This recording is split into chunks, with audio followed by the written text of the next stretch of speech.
Gemini, hi! Welcome to Mr. Queen PH. At titingnan natin ang energies na parating sa inyo bago matapos ang 2024. Ano yung mga pasabog sa inyo ngayong 2024? Exciting things, changes that are coming to you before the year ends. Okay, so if you are interested in private readings, meron tayong link sa description at sa pinned comment. Paka-check nyo na lang information paano mag-book for a private reading. Okay, so let's see Gemini. What's coming to Gemini bago matapos ang 2024? Okay, so unahin natin ang astro energies for you. You have the first house, Taurus. Mars and Taurus in the first house. Oh, wow. So, mas magiging ano kayo ngayon? Confident sa inyong sarili. Magkakaroon kayo ng paninindigan sa mga bagay na gusto nyong gawin, gusto nyong i-pursue sa buhay. Okay?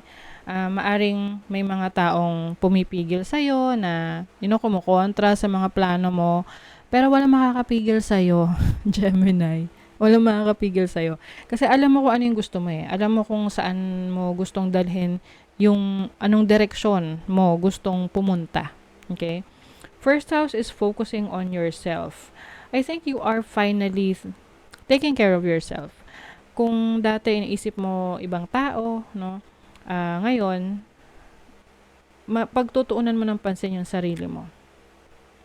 I see that you are becoming more action-oriented.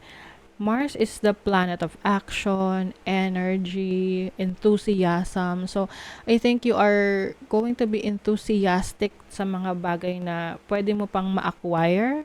Let's say, acquiring skills, acquiring talents. Actually, yung talents na yan is about self-discovery. So, pwedeng you are discovering more about yourself before the year ends. And Taurus is the energy of someone na very focused on the practical side, na alam niya na kapag siya ay nag-effort, nagtrabaho, inayos niya yung kanyang gawa, makakakuha siya ng magandang resulta, no? So I think you are taking action about your goals, your dreams. And some of you mayroon ditong beautification of yourself. You may be improving your physical appearance in a good way, na tipong mag-aayos ka ngayon, no? You are going to groom yourself. Ayusin mo yung pananamit mo, styling mo. You want to appear na parang very strong ang personality. Okay? So you have, this is Dagas. This is about self-love. This makes sense. Self-love, hindi yan ibig sabihin selfish ka na. It's about you taking care of yourself. Kasi syempre, saan ba dapat manggaling yung pagmamahal na yan? 'Di ba? Manggagaling yan muna sa sarili mo. Kasi kung lagi mong iisipin ang ibang tao, na, laging kapakanan nila, darating yung point na mauubos ka eh, no? Na parang mapapagod ka na lang. Yung iba, hindi pa nila napapansin na nauupos na pala sila. No? Parang kandila na nauupos. So, for you, you're going to save yourself. Okay? It is you, ikaw ang may responsibility na i-save yung sarili mo. So, you're going to take care of your needs. Ano yung needs mo? You have Suwilu. Suwilu is about energy. You'll have a lot of energy ngayong bago matapos ng 2024. Meron kang clarity about what you want in life. You will feel good about yourself, especially na makakapagbigay ka ng attention sa sarili mo. Alam mo yung tipong, yung sa iba, no? Halimbawa, isa kang sa bahay, no? Meron kang anak, nanay, okay? And then, puro sila yung iniisip mo. Sabi nga na iba, nalolosyang ka na raw or what. So, it's time for you to focus on taking care of yourself. Kasi yan yung magbo-boost ng energy mo, yun yung magbo-boost ng iyong confidence eh. At ang tao kapag very confident siya, marami siyang ma-achieve. Okay? And you will be very happy. This will bring a lot of happiness sa inyo.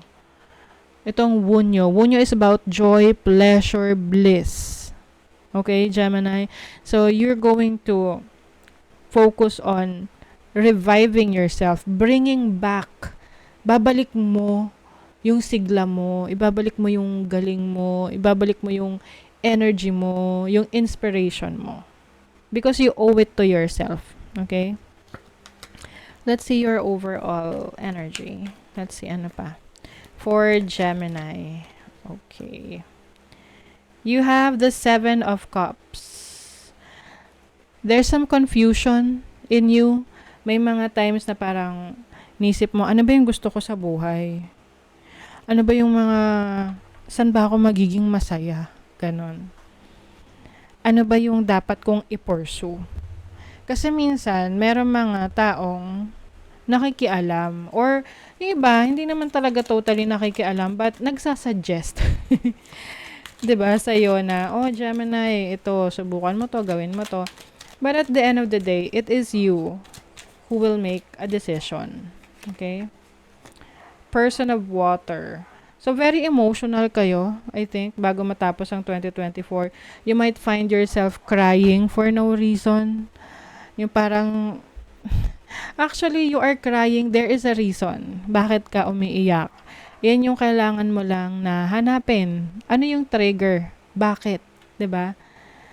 Meron ka bang napanood na video na na-touch ka, naiyak ka?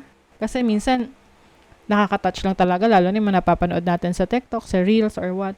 But, if there are times na parang bigla kang naiiyak for a certain reason na hindi mo ma-figure out, hanapin mo yun. Kasi yun yung magbibigay sa'yo ng kalayaan para maintindihan yung sarili mo. What needs to be done. Ano yung kailangan mong i-let go. Ano yung kailangan mong i-heal sa sarili mo. Let's see sa money, career, finances. Some of you are also, may confusion sa isang connection with someone. Yung parang iniisip mo kung ano yung intention niya sa'yo. Money, career, finances, you have the Justice card. So, you are, nagiging ka ngayon? Wais sa pera mo, wais sa trabaho mo, sa finances mo, sa career mo. You may also be making a decision. That's why may confusion rin dito kung ano bang gusto mong gawin sa trabaho mo, career mo, moving forward. I think ngayon, ang isa sa major decision nyo bago matapos ang 2025 is maging maingat sa pag-handle ng pera nyo. Hindi porket it's holiday season, it's the season of giving, it's the season of buying, bibili ka na ng bibili. Kasi iniisip mo ngayon, nasa tamang budget ka ba? I mean, 'di ba? Yung iba, para lang masabi na meron sila. Yung iba uutang, 'di ba? Which is, lalo silang namumroblema. Dahil, instead na nasolusyonan yung dati nilang problema, dinagdagan pa nila. Okay?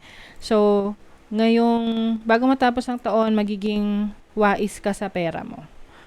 Wais ka sa mga decision mo sa trabaho mo, sa business mo. You are going to think before you take action. So, sa love life for Gemini, 8 of Cups. Yung iba, kaya kayo confused kasi pwedeng hindi na kayo masaya sa relationship nyo. You feel na parang, you feel like parang this person is just focusing on ano yung makukuha niya sa'yo at hindi yung kung ano yung maiaambag niya sa relasyon. Kaya siguro iniisip mo na, teka, ako na lang muna kaya, ganon. Sarili mo na lang muna ang uunahin mo.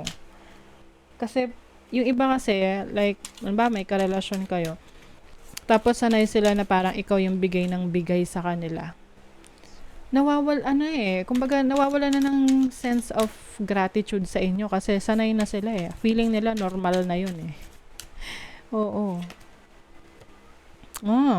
You are growing. Oh my gosh. Sabi rito, I'm going through physical emotional ascension symptoms.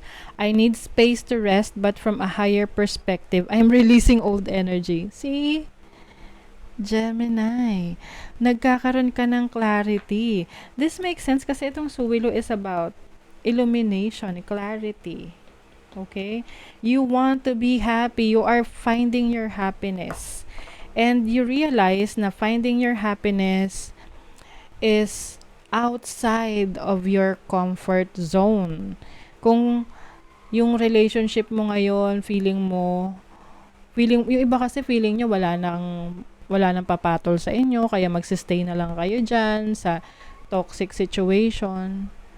Pero, you realize na, teka, kailangan ko mag-explore, kailangan kong mag-focus sa sarili ko to grow. Okay? So, you are growing. This is personal growth for you. You are releasing old energy. You are releasing the things that are no longer serving your highest good. So, yung iba, pwede tong separation sa isang relationship or energy ng person na yon. You are releasing that energy kasi pwedeng hiwalay na kayo pero siya pa rin yung laman ng isip mo. Gulong-gulo ka pa rin.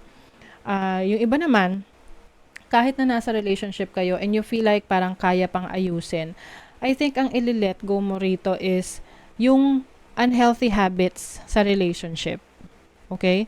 For some of you na pipiliing magstay sa partner ninyo, as long as nakikita nyo na merong potential pa to, may pag-asa pa na maayos. But for most of you, I see that you are focusing on personal self-growth. You are thinking about yourself this time. Sarili mo muna. Let's see what else for Gemini.